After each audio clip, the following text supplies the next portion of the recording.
नमस्कार प्यारे विद्यार्थियों, DAV model public school Hindi कक्षा में आपका स्वागत है। आज मैं कक्षा 9वीं में आपके पाठ्य पुस्तक संचयन से स्मृति के भाग 4 पढ़ाने जा रहा हूँ। इसके पूर्व वीडियो में हमने बताया था कि किस प्रकार लेखक और सांप के बीच में अभी प्रतिद्वंद्विता बढ़ती जा रही है। एक सुंदर विचार के साथ आज की कक्षा हम प्रारंभ करते हैं। दुख जीवन में इसीलिए आते हैं ताकि हम सुख का महत्व समझ सकें। हमारे जीवन में सुख दुख का होना बहुत ही ज़रूरी है। यदि सुख ही सुख हो तो दुख का अनुभव कैसे करेंगे। जीवन में दुख आता है तभी तो हम सुख किस प्रकार होते हैं उसका आनंद ले पाते हैं। इस प्रकार से हमारे जीवन में सुख दुख दोनों ही महत्वपूर्ण हैं। इन्हीं विचार के साथ ये आज की कक्षा प्रारंभ करते हैं। स्मृति भाग 4, लेखक श्री राम शर्मा जी। पूर्व वीडियो में हमने आपको पढ़ाया था कि लेखक चिट्ठी लेने के लिए कुएं में उतरता है। फिर सांप लेखक को और लेखक सांप को देखता है। लेखक सोचता है कि मैं चिट्ठी कैसे उठाऊं। अब जानते हैं आगे क्या होता है। एक ओर से सांप आक्रमण करता है। सांप ने तो मोहली सी डाल दी थी। लेखक सांप को ही देख रहा था। शायद वह मेरे आक्रमण की प्रतीक्षा में था। जिस प्रकार जिस विचार और आशा को लिए मैं कुएं में घुसने की ठानी थी वह तो आकाश कुसुम था। आकाश कुसुम मतलब असंभव काम।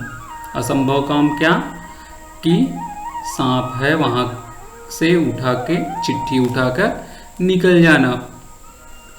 मनुष्य का अनुमान और भावी योजनाएं कभी कभी मिथ्या और उल्टी निकलती है। हम जैसा सोचते हैं वो हमेशा वैसा होता नहीं है। कभी कभी वह झूठ भी हो जाता है। मिथ्या मतलब झूठ। मुझे सांप का साक्षात होते ही अपनी योजना और जो आशा थी कि चिट्ठी निकाल लूँ वह असंभव सा लगने लगा। डंडा चलाने के लिए स्थान ही नहीं था। लाठी या डंडा चलाने के लिए थोड़ा जगह भी चाहिए ताकि डंडे को घुमा सकें। सांप को डंडे से दबाया जा सकता था मगर ऐसा करना मानो तोप के सामने खड़े होना था।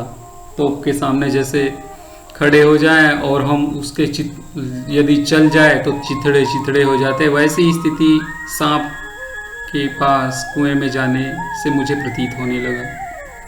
यदि फन या उसके समीप का भाग न दबा तो वह पलट कर जरूर काट लेगा और फन के पास दबने की कोई संभावना भी होती। फिर उसके पास पड़ी हुई जो 2 चिट्ठी है उसको कैसे उठाऊं। एक तो छोटा बच्चा हूँ, ऊपर से डर लग रहा है, ऊपर से नीचे गहरी कुआं, फिर सांप भी।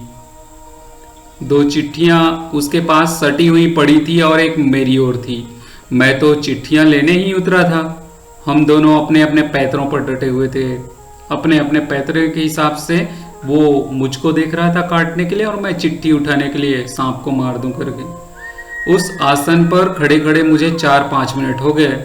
दोनों ओर से मोर्चे पड़े हुए थे पर मेरा मोर्चा कमजोर था क्योंकि वो तो उनको तो मरने का भले डर ना होगा मगर मुझे बचने की आशा तो जरूर थी। कहीं सांप मुझ पर झपट पड़ता है तो मैं बहुत करता तो उसे पकड़कर कुचलकर मार देता, पर वह तो अचूक तरल विष मेरे शरीर में ही पहुंचा देता और साथ साथ मुझे भी ले जाता। एक डंग मारा तो मैं तो राम नाम सत्य मर ही जाऊंगा। अब तक सांप ने वार नहीं किया था इसलिए मैंने भी सोचा कि मैं डंडे से अब नहीं दबाता हूँ। ऐसा करना उचित भी नहीं था मगर मेरे दिमाग में ये प्रश्न उठ रहा था कि चिट्ठी कैसे उठाऊं।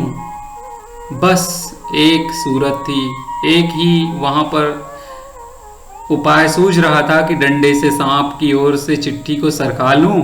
सांप टूट पड़े तो फिर तो कोई चारा ही नहीं था।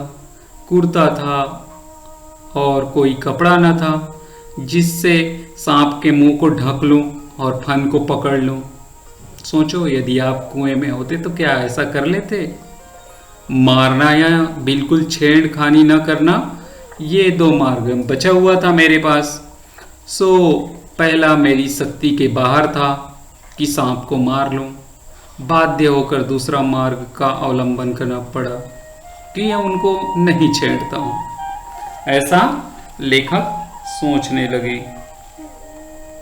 फिर डंडे को लेकर जो ही मैंने सांप की दाईं ओर पड़ी जो चिट्ठी है उसे बढ़ाया कि सांप का फन पीछे की ओर हुआ, थोड़ा वह पीछे हो गया और धीरे धीरे डंडा चिट्ठी की ओर बढ़ा और जो ही चिट्ठी के पास पहुंचा कि फुंकार के साथ काली बिजली तड़पी और डंडे पर गिरी। फट से वो डंडे को मारने लगा। हृदय में थोड़ा कंप हुआ, डर सा गया, मैं सहम सा गया और हाथों ने आज्ञा न मानी कि मैं अब फिर से चिट्ठी को सरकाऊं। डंडा तो छूट पड़ा, मैं तो न मालूम कितना ऊपर उछल गया। बच्चा तो था ही, डर तो लगता ही है, जानबूझकर नहीं, यूं ही बिदक कर उछल कर जो खड़ा हुआ तो देखा कि डंडे के सिर पर 3-4 स्थानों पर कुछ पीयूष सा लगा हुआ है। तो लग रहा था कि सांप ने वहां पे जहर छोड़ ही दिया। मैं तो सोच ही रहा था कि ये जहर डंडे पे ना पड़ के मेरे पैर पे पड़ जाते तो क्या होता। सांप ने मानो पूरी शक्ति का सर्टिफिकेट मेरे सामने दिखा दिया और पहले से जानता था कि कितना योग्य है ये सांप, कितना कायल है। और स्वाभाविक बात है कि वो था भी, काट देता तो सीधा लेखक भगवान के घर। उस सर्टिफिकेट की जरूरत तो थी नहीं मुझे। सांप ने लगातार फूं फूं करके डंडे पर 3-4 चोटें की। वह डंडा पहली बार इस तरह अपमानित हुआ, शायद वह सांप का उपहास कर रहा था। सांप का उपहास कर रहा था, ऐसा अपमानित होने लगा। फिर उधर ऊपर फूफू और मेरे उछलने और फिर वहीं धमाके से खड़े होने से छोटे भाई ने समझा कि अब तो मैं मर ही गया और बंधुत्व का नाता फूफू और धमाके में टूट गया। भाई फिर से लगता है रोने लगा। ऊपर कुएं की पाट पे बैठ के उसने ख्याल किया कि सांप के काटने से मैं गिर गया और मेरे कष्ट और विरह के ख्याल से उसके कोमल हृदय को थोड़ा धक्का लगा। भातृ स्नेह, भाई के प्रेम के कारण उनके ताने बाने को चोट लगी और जोर से उनकी चीख निकल गई। चीख निकलकर वह चीख के साथ जोर जोर से रोने लगा। भाई तो था ना छोटा भाई। छोटे भाई की आशंका बेजा न थी, पर उस फूं और धमाके से मेरा कुछ साहस तो बढ़ ही गया था। दोबारा फिर उसी प्रकार लिफाफा उठाने का मैंने प्रयास किया। अब की बार सांप ने भी वार किया और डंडे से चिपट गया। डंडे से चिपटा सांप। डंडा हाथ से छूटा तो नहीं, पर